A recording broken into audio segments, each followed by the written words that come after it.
나는 기뻐요. 나와 같은 아이 부르셨어요.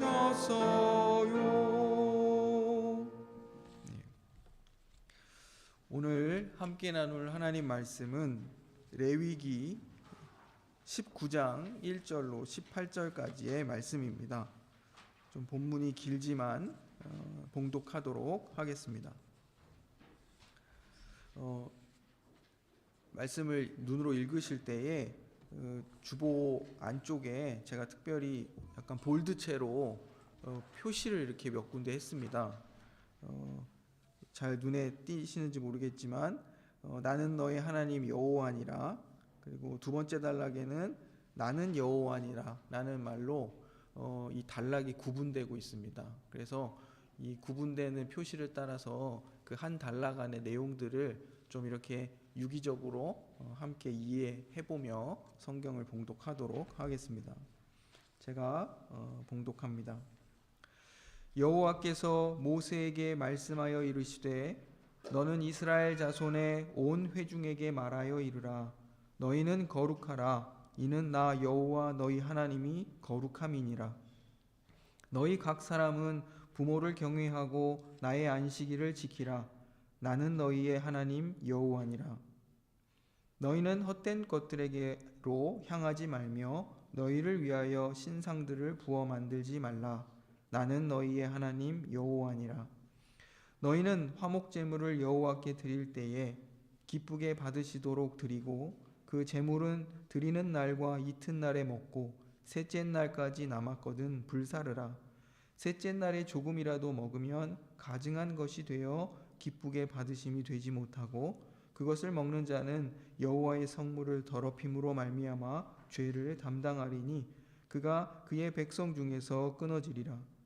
너희가 너희의 땅에서 곡식을 거둘 때에 너는 밭 모퉁이까지 다 거두지 말고 내 떨어진 이삭도 줍지 말며 내 포도원의 열매를 다 따지 말며 내 포도원에 떨어진 열매도 줍지 말고 가난한 사람과 거류민을 위하여 버려두라.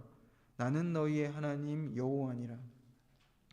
너희는 도둑질하지 말며 속이지 말며 서로 거짓말하지 말며 너희는 내 이름으로 거짓 맹세함으로 내 하나님의 이름을 욕되게 하지 말라. 나는 여호와니라. 너는 내 이웃을 억압하지 말며 착취하지 말며 품꾼의 삭슬 아침까지 밤새도록 내게 두지 말며 너는 귀먹은 자를 저주하지 말며 맹인 앞에 장애물을 놓지 말고 내 하나님을 경외하라. 나는 여호와니라. 너희는 재판할 때에 불의를 행하지 말며 가난한 자의 편을 들지 말며 세력 있는 자라고 두둔하지 말고 공의로 사람을 재판할지며 너는 내 백성 중에 돌아다니며 사람을 비방하지 말며 내 이웃의 피를 흘려 이익을 도모하지 말라. 나는 여호와니라. 너는 내 형제를 마음으로 미워하지 말며 내 이웃을 반드시 견책하라. 그리하면 내가 그에 대하여 죄를 담당하지 아니하리라. 원수를 갚지 말며 동포를 원망하지 말며 내 이웃 사랑하기를 내 자신과 같이 사랑하라. 나는 여호와니라. 아멘. 오늘 함께 읽은 말씀은 지난 주중에 우리 매일 성경 본문 중에 있었습니다. 레위기를 묵상하다 보면 늘 들으시는 말씀이지만 이제 제사법, 제2 규정들이 많다 보니까 낯설고 또 읽기가 쉽지 않은 또 지루함을 느끼는 것이 사실입니다. 그런데 하나님께서 레위기를 통해 이스라엘 백성들에게 이 제2에 관한 규례를 가르치시고 이제 명령하시는 이유가 있습니다. 그것은 하나님께서 자기 백성과 함께 하시기 위함입니다. 하나님이 그 백성과 만나시고 교제하기 위해서입니다. 죄인이고 부정한 자들 그들에게 거룩하신 하나님께 나오는 길을 여시고 그들을 만나주시고 그들과 함께 하시기 위해서 이러한 제사의 규례들을 알려주신다 이것입니다. 하나님께서 이스라엘을 애굽에서 구원하신 이유는 그들을 하나님의 백성, 거룩한 백성으로 삼고 그들과 교제하시기 위해서였습니다. 그래서 하나님께서 이를 위해 시내산에서 이스라엘 백성들에게 계명을 주십니다. 이제 하나님과 그 백성 사이에 언약이 체결되는 것이죠. 그 언약의 내용은 하나님께서 이스라엘 백성이 하나님이 되시고 또 그 백성이 하나님의 백성이 되는 것, 그것이 언약의 내용인데, 하나님과 이스라엘 백성의 언약 관계를 이 언약 체결을 통해서 공식화하시는 겁니다. 그래서 하나님과 이스라엘 백성의 그 관계를 딱 공식적으로 딱 선포하시는 것이죠. 이스라엘이 하나님의 소유된 백성이다. 그리고 제사장의 나라라는 사실을 우리 지난주에 함께 배웠습니다. 이 특별한 목적, 제사장의 나라, 하나님이 어떠한 분이신가를 세상에 알리고 드러내고 또 세상의 모든 민족들이 하나님께 나아오도록 이끄는 이런 독특한 제사장의 나라라는 그런 특별한 목적을 위해 부름받은 하나님의 거룩한 백성, 그 백성이라는 사실을 이 언약 체결식을 통해서 공표하시는 겁니다. 그 후에 이제 출애굽기의 후반부에 어떤 내용이 나오냐면 성막 재건에 관한 이야기가 40장까지 이어지고 있습니다. 레위기에 지금 이야기를 하려고 출애굽기를 잠깐 앞서 살펴보고 있는데요. 성막을 제작하는 것과 관련된 내용이 출애굽기 25장부터 이제 40장까지 계속 이어지고 있는 것을 우리가 보게 됩니다. 성막 제작은 그 말 그대로 하나님께서 그 백성의 진중에 이제 머무시기 위해서 그 명령하시고, 그 자체가 성막이 하나님의 임재를, 하나님이 그의 백성 가운데 거주하신다는 사실을 보여주는 것입니다. 그래서 출애굽기는 성막이 완공되고 이제 하나님의 영광이 그 성막에 충만했다, 이러한 진술로 이제 마칩니다. 그리고 나서 이제 레위기가 시작되는 것이죠. 이어지는 레위기는 완공된 성막에서 하나님과 그의 백성들의 교제가 어떻게 이루어져야 하는가를 이제 제사법을 통해서 교훈합니다. 근데 거기에 핵심적인 내용이 이제 거룩이라는 것이죠. 거룩하신 하나님과의 교제를 가능하도록 하기 위해서 부정을 제거하고 또 정결을 유지하고 거룩으로 나아가는 것, 그것이 레위기의 핵심적인 주제입니다. 그래서 하나님의 백성은 이제 거룩을 요구받는 것입니다. 하나님이 거룩하시기 때문에 그 백성에게 거룩을 요구하십니다. 그래서 오늘 우리가 읽었던 말씀 2절의 하반절에 보면 너희는 거룩하라, 이는 나 여호와 너희 하나님이 거룩함이니라, 이렇게 말씀하십니다. 그래서 이 거룩의 의미를 우리가 살펴보면, 거룩이라는 것은 이제 명사형 혹은 형용사형 어떤 것을 수식하는 그 단어로 이렇게 많이 성경에서 사용되고 있는데, 특별히 레위기에서 굉장히 많은 분량이 성경 전체의 분량 중 레위기에서 엄청나게 사용되는 것을, 많이 사용되는 것을 보게 됩니다. 이것의 의미는 이제 분리와 또 다름, 이런 뜻을 갖고 있습니다. 거룩이라는 건 말 자체가 분리 혹은 다름, 이것을 의미합니다. 그러므로 거룩하라는 명령은 하나님의 백성은 이방의 민족들과 구별되고 달라야 한다, 이런 뜻입니다. 근데 그리스도인들 가운데 이 분리와 다름, 이것에 대한 어원적 의미를 좀 오해해서 그냥 스스로를 세상으로부터 그냥 분리시키고, 존재 자체를 분리시키는 거예요. 분리시키고 또 세상과 전혀 다른 자기만의 생활 방식을 취하려는 이들이 있습니다. 그런데 과연 이 거룩이 그러한 것을 의미하는가 했을 때, 항상 말씀드리지만 거룩하라 이렇게 말씀하셨으면 그 뒤에 어떤 내용이 이어지는가를 확인해야 돼요. 내가 거룩하니 너희도 거룩하라. 그럼 이제 혼자 생각하면 안 된다는 거예요. 그럼 거룩이 뭘까? 그럼 이제 혼자 생각하면 답을 찾지 못합니다. 그 이후에 하나님이 뭐라고 말씀하셨는가를 확인하려고 저희가 18장까지, 사실은 더 읽어야 하지만 우선 18절까지를 우리가 확인한 것입니다. 거룩하라는 명령의 내용이 이제 이어지는 교훈들 속에서 구체적으로 제시되고 있습니다. 그것을 제가 간략하게 다시 한번 요약하면, 이런 내용들이었습니다. 우리가 읽었던 내용을 다시 한번 떠올리면 좋겠습니다. 부모를 경외하고 나의 안식일을 지키라. 부모 공경과 안식일을 지키라 이렇게 연결되어 있어요. 그리고 우상을 숭배하지 말라. 화목 제물을 여호와께 드릴 때 기쁘게 받으시도록 드리고 기한 내에 다른 사람들과 그것을 나누어 먹으라. 추수할 때에 가난한 사람과 거류민들을 위해 다 거두지 말고 남겨두라. 도둑질하지 말고 속이지 말고 서로 거짓말하지 말라. 하나님의 이름으로 거짓 맹세하지 말라. 약한 자를 억압하지 말며 착취하지 말라. 품꾼의 임금 지불을 아침까지 미루지 말라. 청각 장애자에게 욕하지 말며 시각 장애자에게 장애물을 놓지 말고 내 하나님을 경외하라. 여기서도 하나님을 경외하는 것과 약자를 보호하고 또 약자에게 해를 끼치지 않는 것과 연결되고 있는 것을 보게 됩니다. 공정하게 재판을 시행하라. 그리고 마지막 내 이웃 사랑하기를 자기 자신과 같이 하라. 이렇게 말씀하십니다. 거룩하라는 명령의 내용은 이제 다름 아닌 우리가 앞서 살펴본 계명들을 순종하여 사는 것입니다. 우리가 계속 10계명을 배워왔는데 그 계명들을 따라 살아가는 것이 곧 거룩한 삶이라 이것입니다. 그냥 사는 장소를 바꾸거나 뭔가 특별히 구별된 다른 행동들을 하거나 뭐 이렇게 해서 거룩을 이루는 것이 아니라 우리가 서 있는 자리에서 하나님의 계명에 순종하여 사는 것, 그것이 거룩이라 이렇게 지금 가르치고 계시는 것입니다. 이 성경 봉독하기 전에 말씀드렸던 것처럼 위의 말씀들은 나는 너의 하나님 여호와니라라는 이 문구와 또 나는 여호와니라라는 이 문구가 오늘 본문 말씀을 7개의 어떤 주제 단락으로 나누고 있는 것을 보게 됩니다.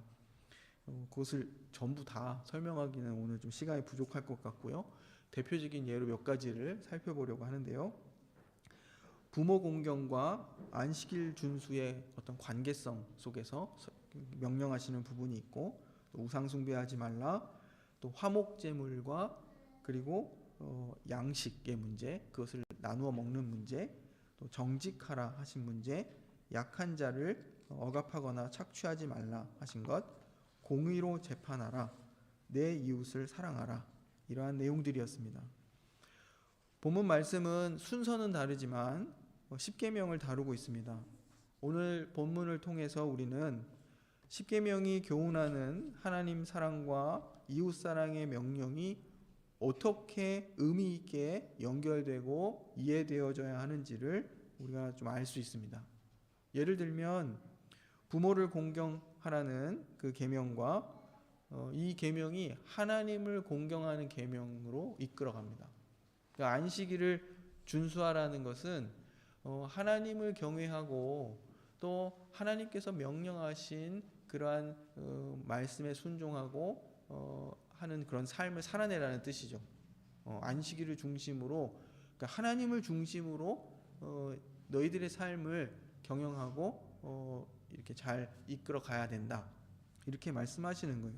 그래서 결국 그런데 이 하나님에 대한 경외와 또 공경이 사실은 어디서부터 시작되냐면 부모를 공경하는 것. 부모를 공경함은 좀 확대해서 해석하면 하나님께서 허락하신 모든 인간관계의 질서들, 모든 윗사람, 모든 아랫사람, 그리고 모든 동료 관계에 있어서 그 관계에 있어서의 권위를 인정하고 그것을 잘 의롭게 관계 맺고 유지해가는 것, 그것을 통해서 하나님 공경함을 배워가고 이해하게 돼 간다는 것입니다.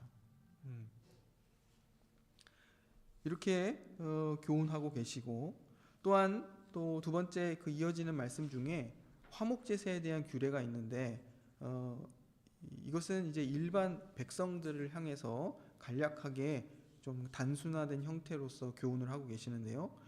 화목제물을 드릴 때 당연히 기쁜 마음으로 감사하는 마음으로 하나님께 그 제물을 드리고, 화목제의 특징은 그 제물을 나누어 먹는 것에 있습니다. 그 제물을 첫째 날, 둘째 날까지 다 나누어 먹어야 돼요. 그리고 셋째 날 이후부터는 먹지 말라 이렇게 하십니다. 이것을 통해서 다른 사람과 이 제물을 나누어 먹도록 이끄십니다. 보면 남겼다가 나 혼자 계속 먹었으면 좋겠다 이럴 수 있겠지만, 첫째 날, 둘째 날까지 이 모든 제물을 다 사람들과 함께 소비하라고, 다 먹으라 이렇게 말씀하시는 겁니다. 또 뿐만 아니라 약한 자를 억압하지 않고 착취하지 않고 보호해야 할 이유는 곧 하나님을 경외하기 때문이라 이렇게 말씀하십니다.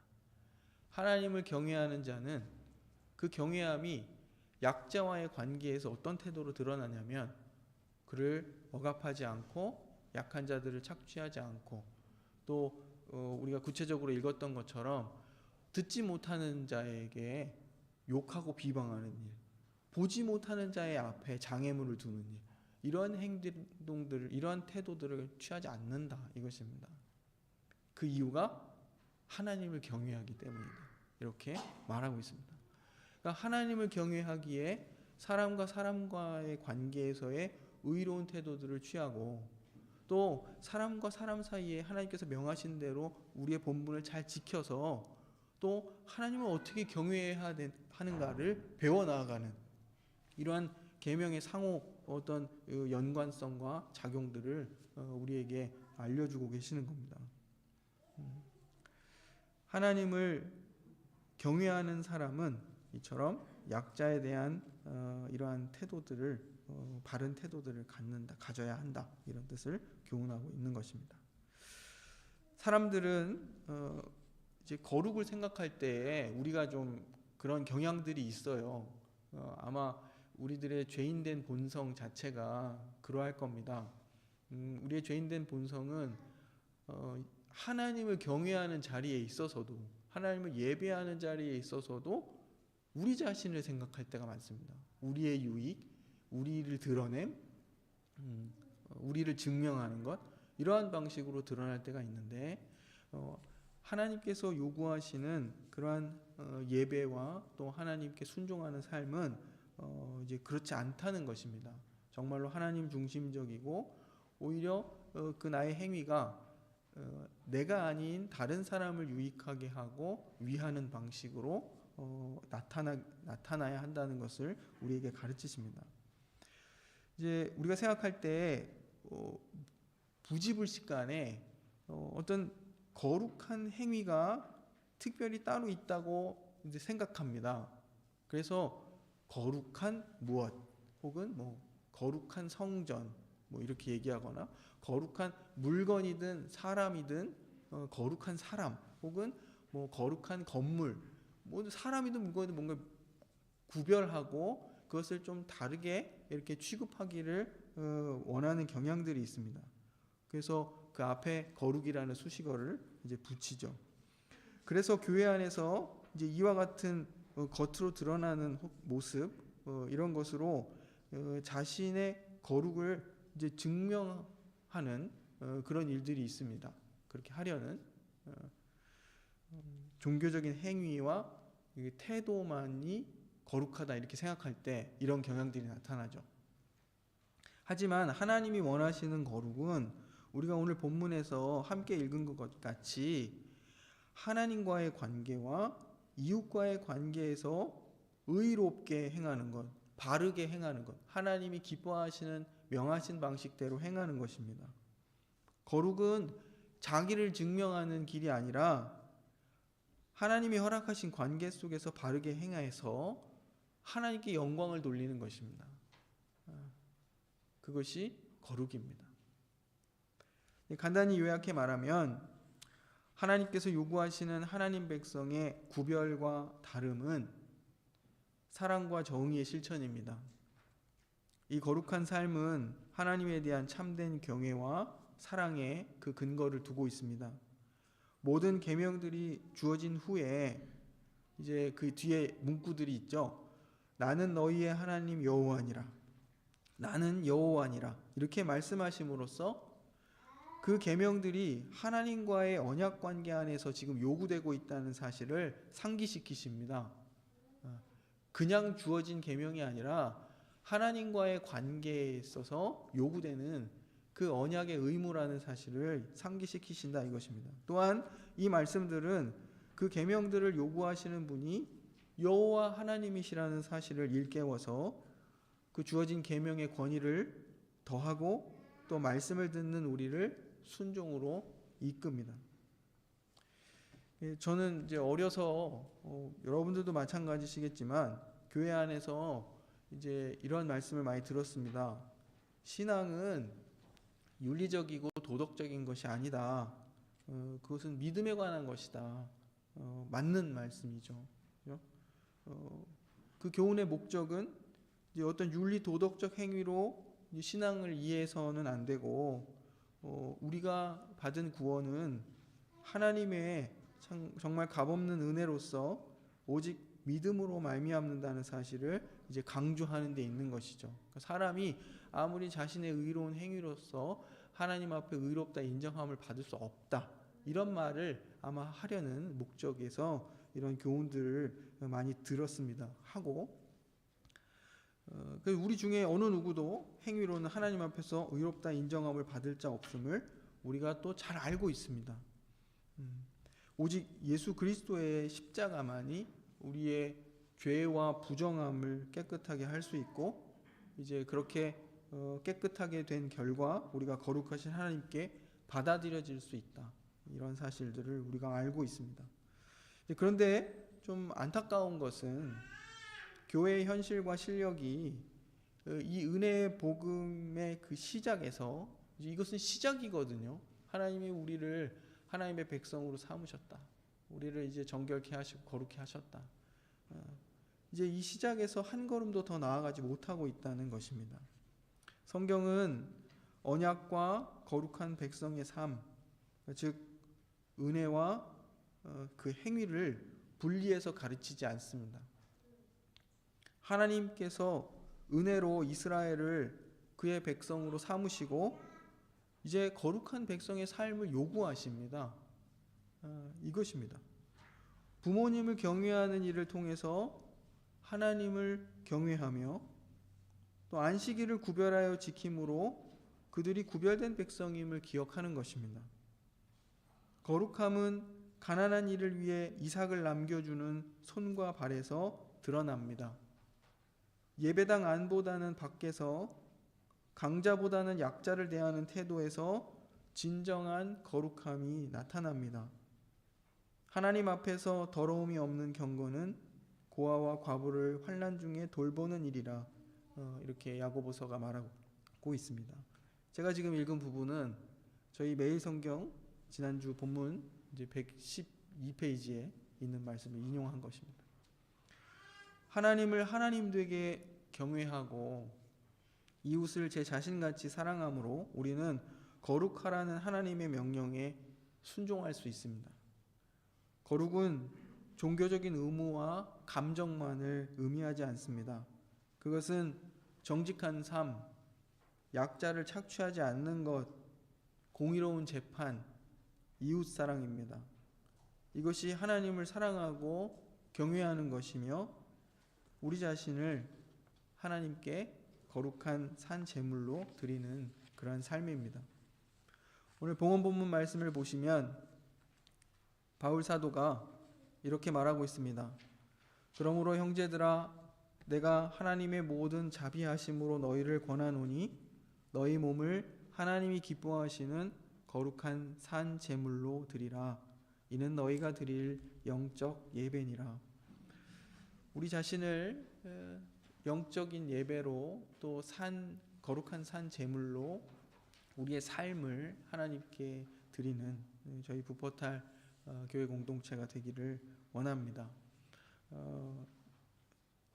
이 균형 있게 우리가 성경과 하나님을 이해하고 또 우리의 삶을 그래야 하나님 말씀대로 우리의 삶을 잘 순종하며 살 수 있습니다. 기도하겠습니다. 거룩하신 하나님, 죄인이며 부정한 우리들을 하나님의 백성으로 삼으시고 거룩하라고 명령하시니 감사합니다. 예수 그리스도의 정결케 하며 거룩하게 하시는 구원의 사역으로 우리가 거룩한 하나님의 백성 되는 것을 감사드립니다. 우리가 하나님께서 요구하시는 그 거룩의 의미와 내용을 주신 계명을 통해 바르게 알고 또 사랑과 정의의 삶을 살도록 도와주옵소서. 하나님, 이 시간 성찬 예식을 거행합니다. 주님의 살과 피를 나누며 우리의 거룩한 백성됨과 거룩한 백성의 삶을 재확인하는 시간이 되도록 하옵소서.